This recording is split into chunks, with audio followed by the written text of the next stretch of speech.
The Supreme Court delivers a major blow to President Obama. This is Special Report.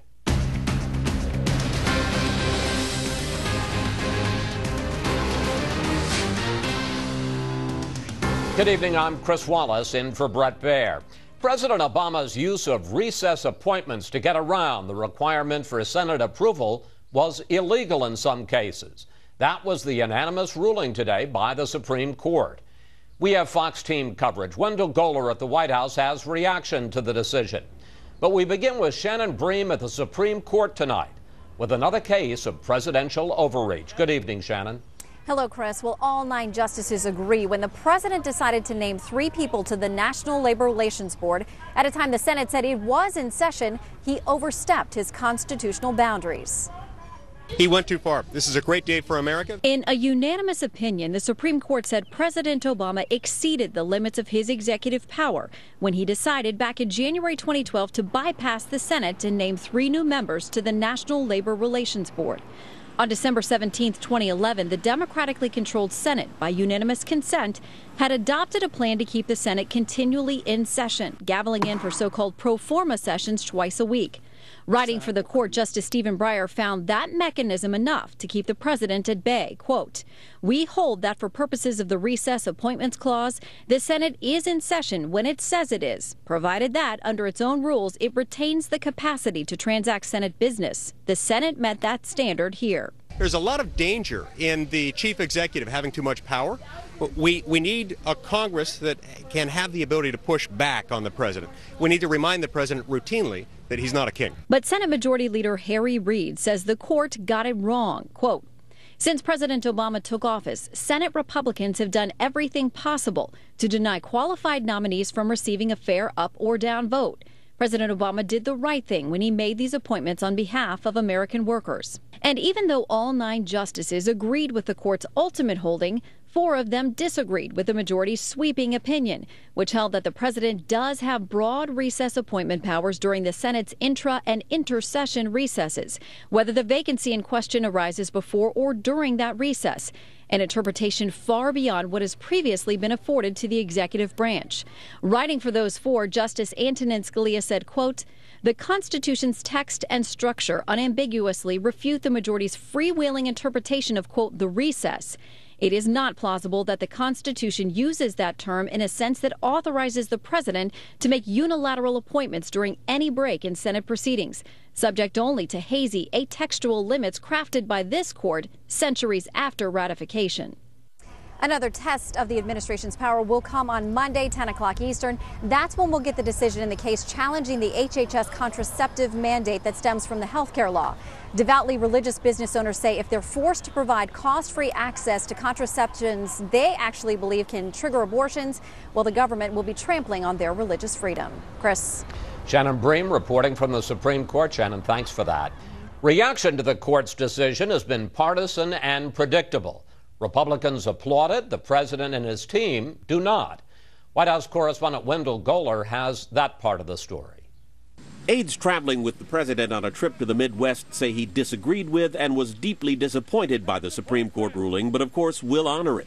For Republicans, though, the ruling was vindication, and not just on the issue of recess appointments. It represents a clear rebuke to the president's brazen power grab, a power grab I was proud to lead the effort against. The ruling gives either party that controls one house of Congress the ability to block recess appointments of judges and independent agency heads. SCOTUS Blog's Tom Goldstein says neither house can adjourn without the consent of the other. So if the president's party doesn't control either the House or the Senate effectively, the recess appointment power can be completely blocked. Meanwhile, the High Court's impact on hundreds of National Labor Relations Board rulings from December of 2012 to August of last year is unclear. The state of labor law is now kind of a big mess. Nobody's quite sure what happens to all the rulings of the recess-appointed NLRB members. Goldstein says now that the NLRB has a Senate-confirmed Democratic majority, it could simply reaffirm the disputed rulings, but some of the losing litigants are bound to object, and the court cases will likely continue long after Mr. Obama leaves office. Small business groups say the High Court has reined in a government agency that typically favored big labor. That definitely is an issue because these appointees were very extreme and very pro-labor. And House Speaker John Boehner says that, quote, makes this ruling good news for our economy.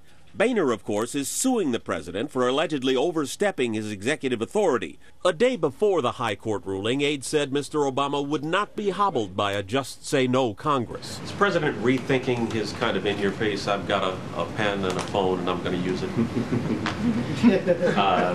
No. But small business leaders say they hope the recess appointment ruling makes Mr. Obama less likely to try and bypass lawmakers. We are really hopeful that this decision, which affirms that constitutional system of government, will mean that the president presses pause before he picks up that pen and phone.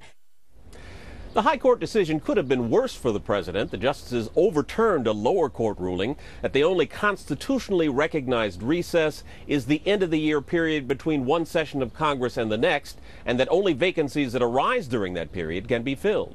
Chris? More on all this with the panel. Wendell, thank you. The justices also issued a ruling that has pro-life advocates smiling. They struck down a 35-foot protest-free zone outside abortion clinics in Massachusetts. The court ruled the zone violates the First Amendment rights of protesters. Chief Justice John Roberts said authorities must find less intrusive ways to deal with demonstrations outside abortion clinics. As if the woman at the center of the IRS targeting scandal doesn't have enough trouble, we are learning more tonight about her apparent bid to go after a sitting U.S. senator. Chief political correspondent Carl Cameron has the latest bit of intrigue involving Lois Lerner. The IRS scandal investigation is expanding again. A 2012 email by former IRS official Lois Lerner proposed an audit of six-term U.S. Senator Charles Grassley and a nonprofit group after she somehow received an invitation meant for Grassley and his wife from the group. Quote, looked like they were inappropriately offering to pay for his wife. Perhaps we should refer to exam. Exam in that sentence refers to the IRS pre-audit process. Grassley, the senior Republican on the Senate Judiciary Committee, would be its chairman in a new Senate majority next year and has known about the email potentially targeting him for the last 2 months. He's sticking closely to a statement, anticipating a new branch of the investigation will unfold in the overall IRS scandal. Quote, this kind of thing fuels the deep concerns many people have about political targeting by the IRS and by officials at the highest levels. The chairman of the Tax Writing Ways and Means Committee, Dave Camp, has already taken steps to investigate the matter under his own jurisdiction. And Senator Ted Cruz of Texas proposed the appointment of a special prosecutor demanding support from Democrats or else. If Attorney General Eric Holder continues to refuse to appoint a special prosecutor to investigate the abuse of power by the IRS against the American people, he should be impeached. Lawyers representing the conservative group's IRS Improperly Targeted say the emails show Lerner was way outside her authority. So it was within the IRS, but clearly way outside the scope of what Lois Lerner had the authority to do, and it shows the political nature of what she's doing. An IRS staffer that Lerner wrote to pushed back against her proposed audit at the time, and the agency issued a statement saying, quote, audits cannot be initiated solely by personal requests or suggestions by any one individual inside the IRS.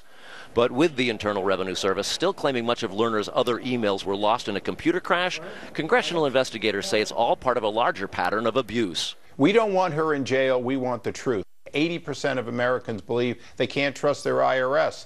And that means they can't trust their government, they can't trust their president. Democrats say there's no need for a special prosecutor and the multiple current investigations should be allowed to fully take their course. But the investigations began exactly 400 days ago, and it just got a lot bigger just in the last 2 days. Chris? Carla, on another matter, we lost a great American today, didn't we? Former Senate Majority Leader Howard Baker. Howard Baker passed away at 88 years old, complications from a stroke. He is being remembered and revered on both sides of the aisle as a real history maker as a U.S. Senator. For folks who don't follow the Capitol all that closely, he's perhaps best remembered in 1973 during the Watergate hearings, when it was then Senator Howard Baker who framed the entire controversy for the nation and the world. What did the president know, and when did he know it? Mr. Baker started out his career as a senator in Tennessee. He was the first Republican elected there since Reconstruction. From there, he became the Senate Majority Leader, the first Republican Senate Majority Leader from 1981 to 1985 in decades. After that, he was tapped as Ronald Reagan's chief of staff. Today, Nancy Reagan remembered her late husband, President Reagan, saying that Mr. Baker was the hero of the Republic for the work that he had done. He went on to be the ambassador to Japan. He was known to many as the great conciliator, because one of the things he was known for was his ability to work across the aisle and negotiate with both sides, something that most in Washington would say is sorely lacking here now. And the nation mourns the loss of Howard Baker tonight. Chris. We do indeed, and I was fortunate enough to know him, Carl, and I have to say he was a very nice man, a true gentleman. Carl Cameron on Capitol Hill, thanks so much. Up next, is death by drone a policy that is making things worse for the U.S.? First, here's what some of our Fox affiliates are covering tonight. Fox 2 in Detroit with a man who learned on live television his son, who had been missing for 2 weeks, had been found in his basement. Charlie Bothell was on the Nancy Grace program when she gave him the news. Police are investigating the circumstances surrounding the boy's disappearance. Fox 29 in Philadelphia with 2 New York men suing the New Jersey Lottery after they threw away a Powerball ticket worth $1 million. They say the lottery did not update its website fast enough, and they compared their ticket to the wrong set of numbers. And this is a live look at Houston from Fox 26. The big story there tonight, the collapse of a floor during a religious gathering in suburban Katy. A makeshift triage area was set up in the front yards of homes in the neighborhood. Officials say 36 people have been taken to hospitals, mostly with minor injuries. That's tonight's live look outside the Beltway from Special Report. We'll be right back.